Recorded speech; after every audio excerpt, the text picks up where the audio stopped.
Hey guys, so today I wanted to make a new kind of beat that I don't normally do. We're going to be making a beat using only a loop pack from Splice. Now, normally I see a lot of guys when they do this, they will just take the loop, throw it in, throw some drums over it that they might make, but then they don't do much that alters that loop or really makes it their own. So today I'm going to show you a couple ways you can go about this and make something completely different out of a single loop. Here's the song that I made, and let's get into it.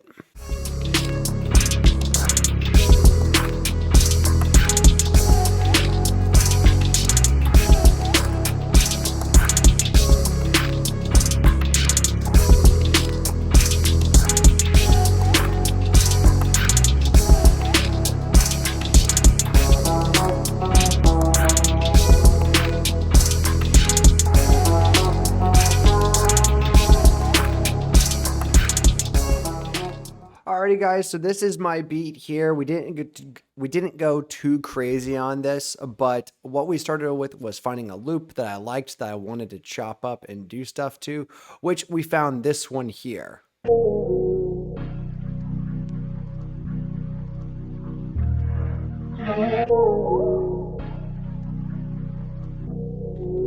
So I really liked that, but I decided to chop it up, do a little bit to it.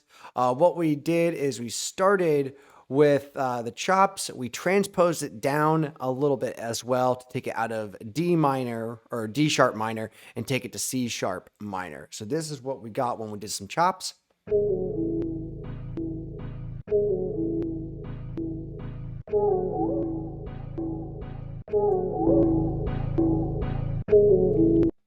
So just a nice little groove to kind of get things going. We have a little bit of compression going on here just to help keep things consistent and bring it a little bit more up front.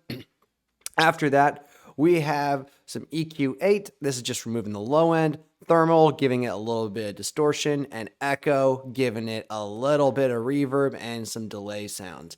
Now we have this to play with.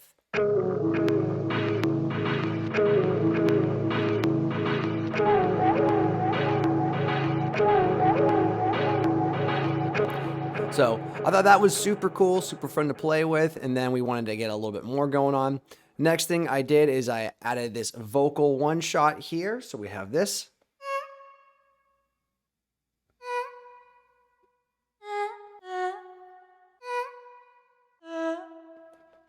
So that was already really fun to play with, but we wanted to add a little bit more to it. So we have Thermal. Again, this is one of my favorite plugins I use. This adds a little bit of overdrive, a little choppiness to it. It's going to help bring the delays out a little bit as well, and then just some EQ8. Now we have this to play with.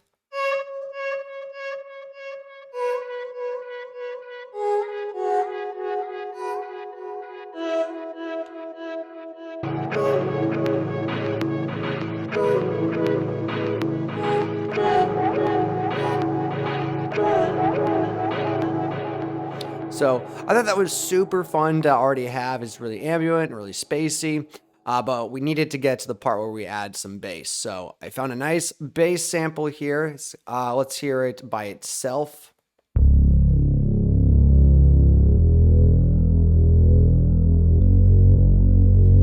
And then originally this was a little bit lower. I boosted, it was a little bit higher. So I brought it down one semitone. So taking this whole thing from D minor to C sharp minor. So now we have everything in the same key. So after that, for some mixing, we added an effects rack and added a saturator and reverb, completely 100% wet on one chain. The other chain is just dry. So what that's going to do is give a little bit of stereo width to everything, help add a little ambience, and just kind of give a nice little bit more feeling to the overall track. So then we have the bass sounding like this in the end.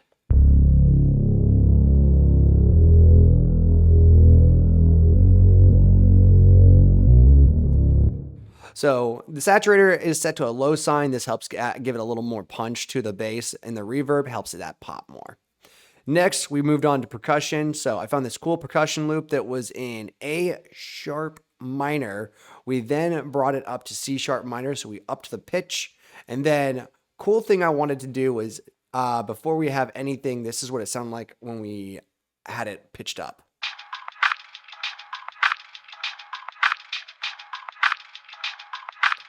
So it had a nice little bit of ambulance in there, but the real cool thing that we add to this is spiff. We set it to delta mode and boost some of the transients. What delta mode will do is cut out anything that we have not altered. So then we get something like this versus what it sounded like before.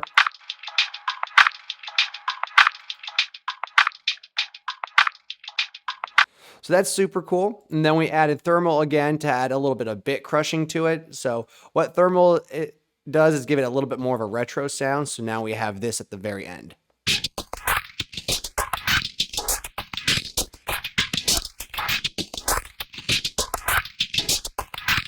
So that was really fun to play with. Helps give it a kind of like a retro video game sound when we have all of it together. Now we have our drums. So it is pretty simple to take drums and just go ahead, pick your one shots out, throw them on a drum rack and go. I like to do this one technique with my kicks and snares to help make them a little different. So, and I did this on both my kick and my snare, where you take 2 samples or more. I have cut out the attack of one snare hit and cut out the tail of another. So what that does is they kind of cross over into a whole new sound. So this was the first kick, and this is the second kick. Together we get this now. So we get the nice punch of one of the kicks and the tail of the other one, helping it make a whole new sample. Similar idea with the snare here. We have one snare like this, and then another one where we just get the tail. So and we've cut out like a little bit of a fade in. That's what does that here. And then together, once we've mashed it, we get this. So we get a whole new sample in the process, and then we get drums that'll sound like this.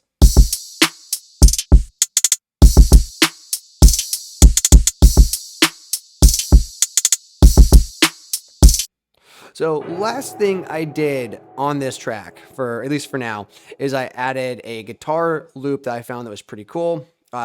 It was already in C# minor, so we did not have to do really much to it, but it was lacking something. So this is what it sounds like first.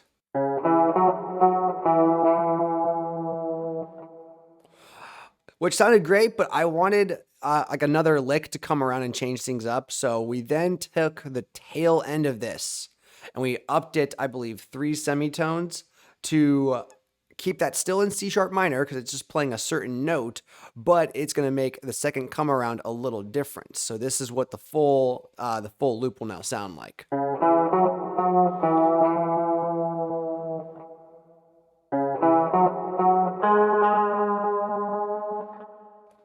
So that helps keep the beat a little bit interesting, helps change up the guitars, and all together we get this full, these full 16 bars here is what they sound like.